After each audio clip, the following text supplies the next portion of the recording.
Bonjour à tous, Johnny à l'antenne. Bon, là on se retrouve dans le restaurant, hein. Allez, phase 2. Dans le fond, on a vu qu'on avait débarrassé l'intérieur, etc. Comment est-ce que tout ça a commencé et autres. Là, nous allons recevoir le matériel. Tout ce qui est machine à tatouage, frigo, congélateur. Vous m'excuserez pour le bruit parce qu'on est sur un rond-point, donc forcément, beaucoup d'allées-venues de voitures. On est en confinement, mais bon, confinement, tout parenthèse. Bien, vous allez voir l'arrivée des livreurs. Là, il y a Benja qui va arriver. On va commencer à tout faire entrer à l'intérieur, à faire les dispositions du restaurant, à tout mettre en place et autres. On va vous montrer un peu ce qu'on va faire parce qu'il y a des changements qui vont être faits. Il faut qu'on en ouvre d'ici 2-3 semaines. L'électricité n'est toujours pas là. On a payé, on a fait tout ce qu'il fallait. Mais pas d'électricité. Voilà. Ça fait déjà 6-7 mois qu'on demande à ce qu'il y ait l'électricité ici. Les démarches traînent beaucoup ici à Mayotte. Démarches administratives, c'est vraiment la cata. Vraiment beaucoup à faire. Des choses très simples à faire. Car aujourd'hui, en 2021, il y a beaucoup de logiciels qui peuvent traiter tout ça. Traiter les demandes des clients. Faire un devis, par exemple, 3 mois pour faire un simple devis. Changement de devis, 1 mois pour faire le changement de devis. Normalement, il doit y avoir des plafonds, etc. qui devaient être mis, tout ça devait être enregistré dans des logiciels qui devraient prendre tout ça en compte. Ça veut dire que dès que vous rentrez dans un plafond, dans une tranche, hop, on sait déjà quel prix que vous allez payer et ça doit aller très vite. Mais 3 mois pour un simple devis. Un devis pour savoir combien est-ce qu'on va payer. Et maintenant qu'on a payé, on attend à ce que le technicien vienne poser le compteur. Ça fait déjà 2 semaines qu'on a payé. Bon, je vous laisse imaginer, donc c'est pour ça qu'en fait ça traîne beaucoup. Ce n'est pas qu'il n'y a pas de, les travaux prennent du temps, c'est vrai parce que nous avons eu de mauvais artisans, il faut dire ce qui est, ils étaient mauvais, tout simplement. Mais à côté de ça, tout ce qui est branchement de compteur, le compteur 2 encore, c'est allé assez vite. C'est assez vite, mais ici, EDM, c'est vraiment médiocre. L'accueil est médiocre parce que une personne à l'accueil qui ne sait pas du tout de quoi elle parle, qui ne sait pas de quoi elle parle, qui n'est pas au courant de son travail, qui vous parle mal, qui vous reçoit mal déjà. C'est un appel téléphonique, heureusement. Et vous ne donnez aucune information. Elle ne sait pas vous dire ce qu'il faut faire, ce qui se passe, pourquoi votre dossier traîne. 3 fois, il a fallu qu'on renvoie le dossier. 3 fois, il a fallu qu'on renvoie le dossier. Parce qu'à chaque fois, il perdait le dossier, il me demandait de refaire une nouvelle demande. Donc pour vous dire, en fait, c'est vraiment médiocre ici. La qualité du service ici, EDM sont les plus nuls. Pourtant, ils sont parmi les entreprises qui touchent le plus d'argent ici, qui ont le plus de moyens, qui devraient vraiment investir dans l'accueil, dans le traitement des dossiers des clients, mais pas du tout. On paye pour rien. Enfin bref. Donc, je vous laisse imaginer pourquoi les choses sont aussi à la ralentie. Pourquoi est-ce que Mayotte est aussi à la ralentie? Parce que d'un point de vue administratif, la paperasse administrative, déjà on sait que très bien en France que ce qui fait traîner vraiment les entreprises et autres, c'est vraiment la paperasse administrative. Trop d'administratif, trop d'administration, toute l'administration. Enfin bref. Ici à Mayotte, ensuite, en plus du fait que ça traîne, les gens sont peu réactifs et surtout, manquent énormément d'accueil. Ils n'ont pas été formés pour l'accueil. Ils ne savent pas vous faire patienter, ils ne savent pas. Ils sont arrogants, ils sont limite, comment on appelle ça, limite insultants. Et tout ça, vous mélangez tout ça avec le fait qu'ils soient médiocres dans le travail, je vous dis, il faut vraiment prendre sur soi pour ne pas péter un plomb.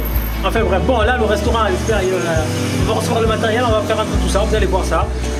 La porte, je vous dis, c'est vraiment, c'est une séance de sport.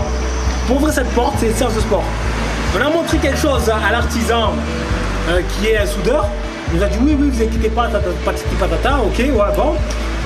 Mais pour l'ouvrir, c'est une clé, bon, une petite clé, mais c'est la galère. La porte est tordue en haut, du coup, elle fait pression sur la serrure. Je vous laisse même pas voir. Je vous laisse voir, regardez. Regardez voir ça.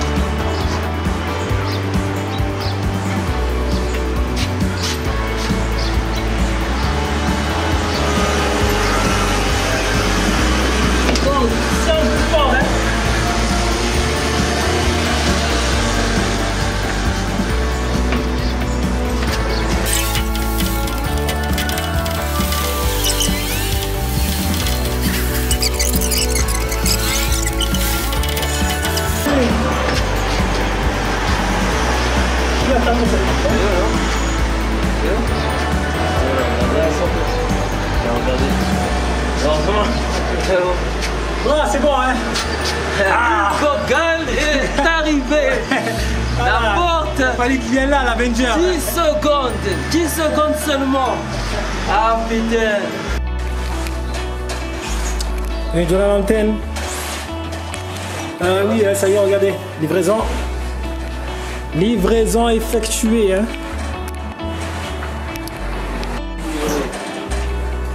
Hop. Là, dedans, vous avez la plancha. Ici, le chauffe-frites. Machine à glaçons. Friteuse. Congélateur. Et frigo. Voilà, pour commencer. Donc, ça nous fait un frigo et 2 frigos sponsorisés. Voilà. Et là, voilà. Voilà les meubles. Hein. Ce sont des meubles roulants qui roulent. Voilà, les meubles sont là. Et là, ça part de là. Hein. Donc, ça se concrétise. Je vous ai dit, les gars. Objectif, le milliard d'euros. Commencez par le secteur de la restauration, les gars. On commence par la restauration. Ça commence de là. Donc, vous voyez un peu. Ici, un petit coin cosy ici qu'on va aménager pour ceux qui veulent être tranquilles. Ensuite, en haut, un peu en terrasse. Voilà, et toute cette terrasse là, ce sera nous. Bien sûr, on va tirer profit de l'arbre. Magnifique, qu'on va mettre en valeur. Enfin voilà, il y a pas mal de choses à faire. Hein. Pas mal de choses à faire. On est parti de loin, on est parti de rien. Et la route est loin d'être finie. Hein. Très loin d'être finie, il y a encore beaucoup de choses à donner. Donc voilà. Ok, je vous remercie. Hein. Allez, bonne route. Voilà, livraison zone livrée, impeccable.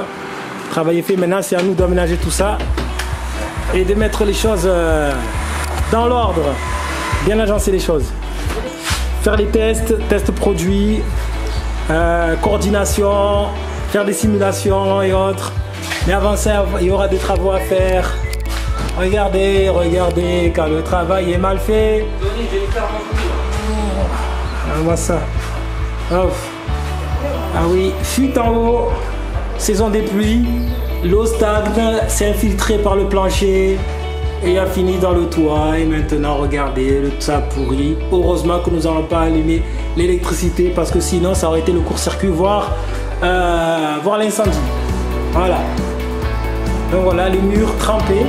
On n'a pas fini de fermer derrière, donc du coup, l'eau s'est infiltrée. Et voilà, ça fait ça. Donc il y a des travaux à faire avant, des travaux qui vont nous coûter au moins 1500 €, ce qui n'est pas rien. Mais bon, voilà, ça nous a appris, on choisira mieux nos artisans. Comme on nous a dit, toujours très important de bien choisir son artisan, très important. Voilà, vous voyez, hein, on n'a pas encore commencé que déjà le restaurant est dégradé. Raison pour laquelle on doit commencer au plus vite pour rentabiliser au plus vite. Donc voilà les gars. Alors, petite immersion, hein, je vous ai dit, petite immersion dans la route vers le milliard. Les milliards. On commence de là, vous voyez, on commence petit, doucement, lentement mais sûrement, et on y arrive. Ensemble, nous allons cheminer ensemble. Je vous ai dit, l'objectif est défini, 7 milliards d'euros. Allez, ici les ghettos, à vous les studios, peace.